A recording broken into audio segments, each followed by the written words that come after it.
the first thing I do is I ask, what is my target score here? And for a book, it's a 9, because I'm going to pour 2 years of my work life into this.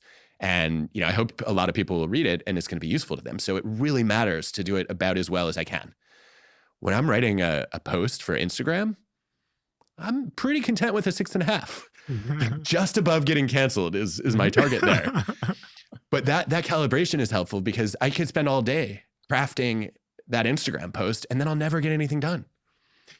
When you're thinking about what's good enough through that framework, is part of the equation the return on time spent? Because I'm thinking about the Instagram quote, like if you have a 10 out of 10 Instagram quote, what's the return on that versus a 10 out of 10 book, which can completely, as we've seen, change someone's entire life. Like a 10 out of 10 TED Talk, you have a phenomenal TED Talk. I think it's got tens of millions of views. And that can change your entire life in a way that in any Instagram quote, like I've had some banging Instagram quotes. I had a couple of viral ones. Yeah. And what ends up happening is everyone just copies what you said and just posts it. And it never really does anything for you.